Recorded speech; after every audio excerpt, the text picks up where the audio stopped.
"Just like every time, honey, there's no charge," the young waitress whispered as she delicately lowered the pancake plate to the boy.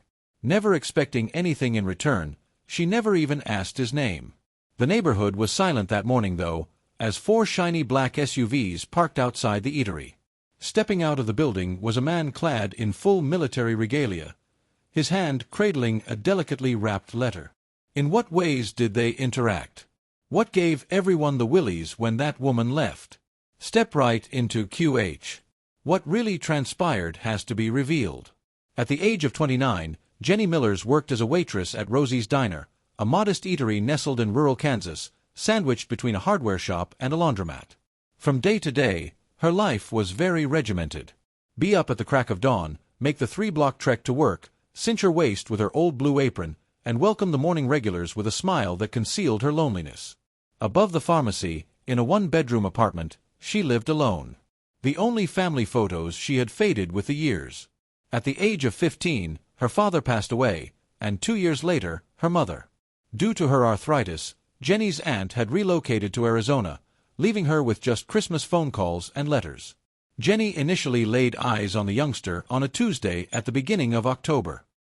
He was little for his age, with eyes that appeared to take in everything without showing anything, and he couldn't have been more than 10. He took his seat at the farthest corner booth from the entrance. He always has a book open on the table and a rucksack that is too big for him perched near him. On his initial order, he simply requested water. Jenny cheerfully brought it along with a paper straw. With an imperceptibly subtle nod, he expressed his gratitude to her. Nothing changed on day 2. Numbers 3 and 4. Jenny made note of his routine by the end of the second week. He would go to the 3-block-away elementary school at 7:15, exactly 45 minutes before school started. Savoring each sip of water while reading, he would see other patrons placing orders for stacks of pancakes, eggs, bacon, and toast. After finishing his book at 7:55, he would express his gratitude and depart without having eaten. Jenny inadvertently brought him a stack of pancakes on day 15. Her expression turned one of confusion into an apology as she laid it down. Extra was produced in the kitchen. Instead of discarding it, I will simply leave it here. With a mix of distrust and hunger glaring in his eyes, the child glanced upward. Assuring him, "It's okay," Jenny said. "From time to time, the chef muddles up the instructions. Why throw it away when you can just eat it?" From behind the counter, she saw him clumsily pick up the fork before she left, preventing him from protesting. The dish was empty when she came back 10 minutes later, and the boy's fixation on his book, a subtle but noticeable avoidance, broke her heart a little. As she took the platter, he murmured a thank you. It became a silent ceremony between them. From pancakes one day to scrambled eggs and toast the next, and porridge with brown sugar as the mornings got cooler, Jenny would bring the erroneous order or the surplus that the cook had cooked every day. The youngster ate everything on his plate, sometimes at such a rate that it appeared he was afraid the food would vanish, yet he never once requested for anything or started a conversation beyond a subtle thank you. "Which child are you consistently tending to?" Harold, a former postal worker who still used to sit on the same stool first thing in the morning, finally asked one day. "Had no contact with his parents?" "It's unclear," Jenny confessed, "but he's ravenous." After 3 weeks, Jenny was cornered in the rear by Kathy, who was in charge of the grill. With the pragmatic wisdom of someone who had witnessed the backfire of good intentions, she added, "You're feeding a stray." Her tone was not harsh. "People will never learn gratitude if you hand them handouts. Someday he'll simply vanish." Every time. Jenny remained silent. "I was that ravenous once, too," she shrugged and said. In her 3 years at Rosie's, it was the most intimate detail she had ever divulged to her co-workers. Jenny never ever asked the youngster for his name, and he never once offered it. His cautious entrance and withdrawal, as well as his meticulous positioning to observe the door and the window, gave her the impression that she would only be asked questions that would make him flee. Rather, she ensured that his water glass was never empty, that the pancakes were cooked to perfection, and that the cafe provided him with a 40-minute respite every morning. When the restaurant was empty and the boy was deep in thought, Jenny would let herself wonder if he lived nearby. Was he related to anyone? What made him always find himself in solitude? What gave him the impression that hunger was always by his side? The idea, however, was dismissed by her. Conditional compassion, in her view, was not kindness at all. Thus, they persisted in their quiet arrangement, and she observed the boy's shoulders easing from their permanently defensive hunch as he drew closer to her table, locking eyes with her for an extra second each time. Even though Jenny knew her actions were insignificant, that split second of eye contact, which may have lasted as long as 2, was enough to make her feel like her efforts mattered.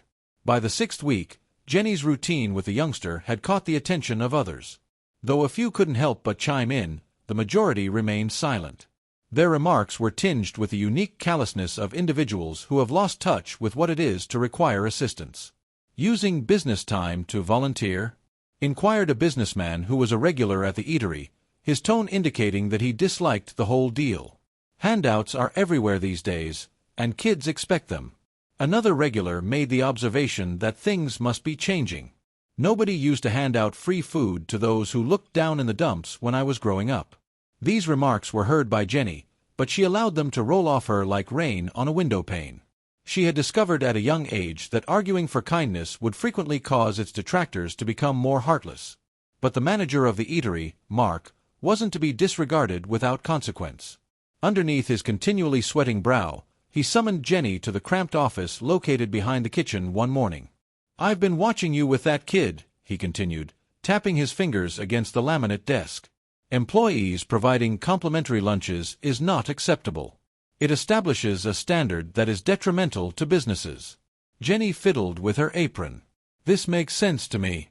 I will personally pay for it." Mark arched an eyebrow. "As a result of your recommendations? Your rent is barely covered by those." As Jenny responded, "It's my choice," Mark couldn't help but notice the determination in her voice. "Yes, I can handle just 1 meal per day."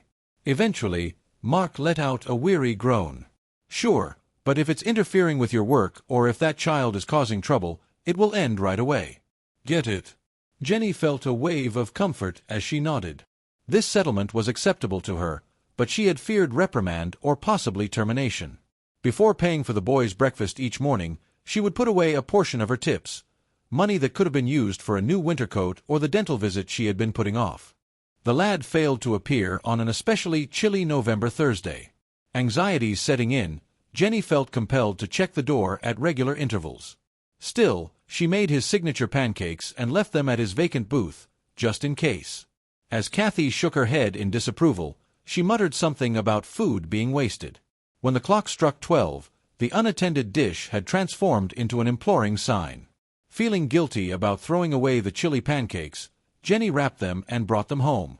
The boy was nowhere to be seen the following day or the day after that. After a week of searching, Jenny started to question Kathy's assertion that he was nowhere to be found. Had he just continued on his way, like a stray would? She felt an indescribable emptiness as a result of the idea. His absence felt like a small light went out, even if she didn't know his name or his tale. Not meanly, but with the certainty of someone whose pessimism had been confirmed once again, Kathy told you on the 10th day of his absence. Once the complimentary lunch is over, they promptly leave. During this time, Jenny saw a customer snapping pictures of the vacant booth, where she would sometimes leave food as a precaution. She learned the reason the following day. With the description, "Rosie's Diner now serving imaginary charity cases," a local Facebook group had shared the photographs. Even worse were the remarks. "Advertising gimmick. I bet they'll claim the food is going to youngsters in need as they throw it away. Giving strays food only makes them dependent. Someone should give that waitress a reality check. Keep this in mind the next time some odd youngster approaches you. They're trying to set you up." Even though Jenny had always thought she was immune to other people's judgments, the harshness of these remarks hurt. She had her first moment of self-doubt that night at her apartment. Would it have been naive of her to provide a hand to someone she didn't know? She seemed to be imposing her own history on a circumstance that she failed to comprehend. She sought solace in opening the little wooden crate that contained her prized items. The picture of her dad in his army doctor outfit was old and bleak within. Even if the desert washed him down, his smile was soft. By his side was the little leather diary he had worn through his military duty, its pages weathered from constant use. Jenny read aloud the words that Paige had memorized to a dog-eared Jenny. "Had half a ration with a boy from the neighborhood today. Johnson claimed I was insane and threatened to inform hostels about our situation. Perhaps, but the expression on his face as he ate reminded me of the look on mine when my mom would give me the last crumb of bread when circumstances were tough. Sharing a loaf of bread does not make anyone poorer, but those who fail to do so will be hungry forever. As Jenny ran her finger over her dad's handwriting, a light bulb went out. She could identify hunger even without knowing the boy's name or backstory. Furthermore, both bodily and mental hunger demanded food, not inquiries. Names of the boys were unknown. No one could place the face of the aid worker. Nevertheless, someone's hunger subsided every morning. Please put hope if you still think that sometimes the smallest things can make a big difference. Jenny came at the diner on the morning of the boy's 23rd absence with lower expectations. Though the once sharp expectation had subsided into a subtle resignation, the practice of scanning the doorway at 7.15 persisted. Nonetheless, she made a little stack of pancakes and set them out at his customary spot, in case. Everything changed at 9:17 a.m. The first indicator was the unexpected silence that enveloped the normally lively eatery. Jenny looked up as 4 government-registered black SUVs pulled into the tiny parking lot as she refilled her coffee at a booth by the window. In front of the entryway, they formed a semicircle and danced with synchronized precision. Clients abruptly ended their chat. Halfway to the mouths, the forks halted. As the men in uniform stepped out of the cars and stood at attention outside each door, the onlookers outside the vehicles slowed down to watch. A man got out of the leading SUV and grabbed everyone's attention with his demeanor rather than his uniform. Wearing the dress uniform of a high-ranking military commander, his chest decked with rows of ribbons and medals that caught the early light, he stood tall with the worn face of someone who had seen too much sun and too little serenity. Accompanied by 2 younger officers, he cautiously made his way toward the entrance after surveying the diner's exterior. They stepped inside the doorway to an exceptionally loud chime from the bell over the door, breaking the expectant silence. Fearfully adjusting his tie, Mark stepped out of the back office. He raised his voice over his normal level and inquired, "Gentlemen, may I be of service to you?" After a while, the chief of staff took off his hat. "A woman named Jenny works here, and I need to find her." Jenny could make out the faint hum of the fridge behind the counter as the restaurant fell into eerie silence. With a coffee pot in her hand, she confidently went forward, drawing all eyes to her. She introduced herself as Jenny and struggled to maintain her voice steady as she battled the sudden parched throat. A small crack appeared in the officer's normally severe face. "You mean the Jenny Millers?" Just as her quivering hands may reveal her unease, she gave a silent nod and put the pot down. "The United States Army Special Forces Command is my name, and my name is Colonel David Reeves." He retrieved an envelope, which appeared official in appearance, from his breast pocket. "One of my men made a promise, and I am here to fulfill it." In his hand, he held out the packet to her. "As an added bonus, I have a private communication from Adam's dad in addition to this letter from the SFO Commanding General." Jenny reiterated the name, Adam, which was new to her yet had some meaning. "Colonel Reeves indicated that the youngster you've been caring for a number of months. Master Sergeant James Thompson, one of the best men I had the pleasure of commanding, was Adam's father." It was as if Jenny were physically burdened by the past tense. According to her, "I don't understand," as she continued to refuse to accept the package. "How is Adam doing?" The colonel gave her his word that he was okay. After his father was deployed on a classified operation, he came here every morning before school for nearly 3 months. Now he's with his grandparents in Colorado. Things started to click for Jenny. The boy's apparent spiritual hunger, his extreme vigilance, and his solitary existence. The colonel went on to say that Sergeant Thompson was unaware that his wife had abandoned Adam not long after he was deployed. The youngster was too proud and terrified of being taken from his house to tell anyone what had happened. On his alone, he stretched meals to their breaking point with the little emergency savings his father had left.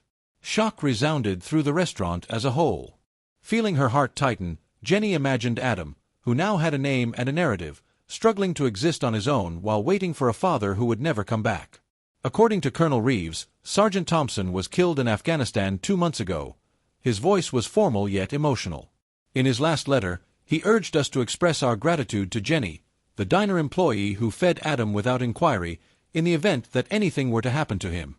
A faded note written by hand was extracted from the envelope as he opened it.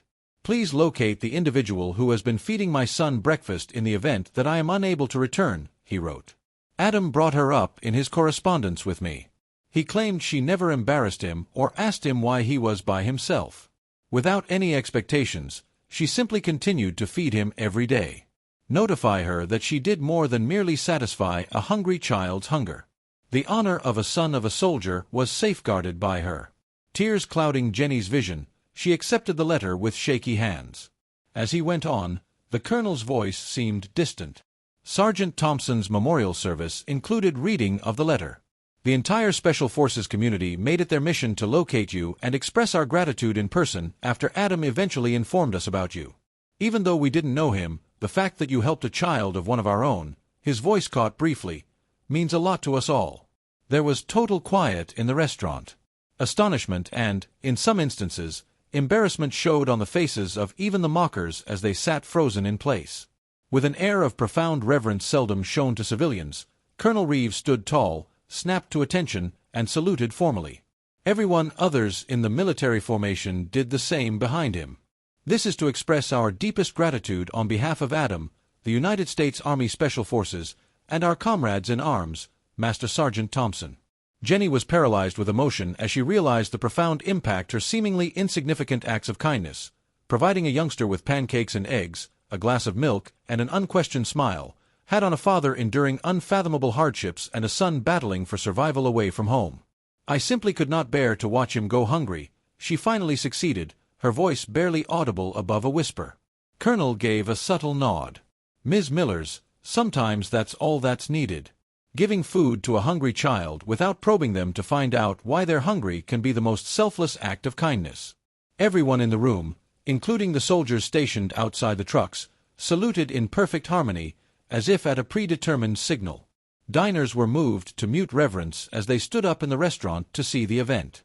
At the epicenter of it all stood Jenny, the shy waitress who had been almost invisible for years, holding a father's final expression of gratitude. A woman whose modest everyday acts of compassion had sustained not just the health of a child, but also the dignity and serenity of a dying soldier. In the 7 days after the colonel's arrival, Rosie's diner underwent an unprecedented makeover. The word quickly traveled from person to person, online to in print, and the town was never the same. A sincere version of Master Sergeant Thompson's letter was shared by the same Facebook group that had insulted Jenny's charity case, and it garnered thousands of shares and sympathetic comments. People who frequented the store started asking for Jenny's section by name. Along with heartfelt words of gratitude, many left substantial tips. Let us not forget the importance of what truly matters. Furthermore, my son serves in the United States Navy. Your generosity inspires me. A little American flag was flown by Mark Urey, who had originally objected to Jenny's complimentary pancakes, next to the booth where Adam had occupied. A small plaque, reserved for the families of the waitstaff and those who serve, was placed beneath it by him. Veterans, active duty troops traveling through town, and occasionally families plainly struggling, but handled with calm dignity by the staff, ensured that the booth was never empty again. A manila package arrived on Jenny's doorstep 7 days subsequent to the colonel's visit. There was a letter inside, written on lined notebook paper with neatly formed letters that revealed the writer's youth. It wasn't until the day the colonel came looking for you that I learned your name, Ms. Jenny. But you were the one person who looked at me each morning throughout those months as if I weren't invisible or broken. My dad has always insisted that true heroes don't use capes. Put on the uniform, they do. It seems to me that occasionally they also wear aprons. I felt like everyone had forgotten about my dad and me when he stopped writing. You never forgot about me, though, even when I was unable to explain my isolation. The grandparents are pleasant people. Grandma's cookies are delicious, and they're showing me how to fish. However, there are moments when I long for your pancakes and for Dad as well. I appreciate you not bothering me with inquiries when I was unable to respond. Adam Thompson, a buddy of yours. By the way, I read all the way through the book. Ultimately, everything ended on a positive note. The letter was framed and hung behind the shop by Jenny. Not on display, but as a constant reminder of the value of little acts of kindness. She would grin and explain, just a thank you note from a special customer, if a customer inquired about it. In the military community, word got out about the diner's ties to special forces. The town was frequented by soldiers who took the time to visit, frequently leaving unit patches or cash as a sign of gratitude. Similarly, these were also affixed to a diminutive bulletin board situated behind the desk. An ever-expanding mosaic of global appreciation. A field trip group from the school stopped by the diner for lunch 3 months following the colonel's visit. A young girl, who appeared to be 8 years old, watched Jenny intently as she filled up the cups with water. "According to my dad, you're a hero," the little boy declared with an air of casual respect. "Is that how you feel?" Jenny knelt down to look into the girl's eyes and grinned. "My darling, no. I'm just someone who has experienced hunger firsthand." Because it's for more than simply eating, the girl's teacher slipped in after overhearing the conversation. With a nod, Jenny met the woman's sympathetic gaze as she glanced upwards. The instructor was correct. Many varieties of hunger emerged. Among them, food stood out the most. The restaurant held a benefit for military families in the spring, and the proceeds went toward creating a little emergency fund for kids whose parents were away. Remarkably, Mark matched the contributions personally, confessing to Jenny that her subtle perseverance had influenced him in some way. "My mother went nuts because my father would not stop insisting on feeding every wandering child in the area, but now I see why he was so adamant about it. At other times, a meal is just food." Jenny found something tiny and metallic on her normal station on a quiet Tuesday morning, nearly 1 year after Adam had first stepped foot in the cafe. Her order pad was resting next to a challenge.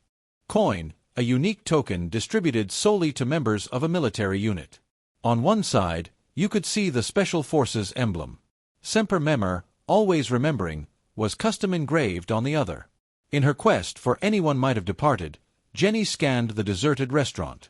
Seeing no one, she went outside and looked down the street as the morning wind rustled the American flag atop the door.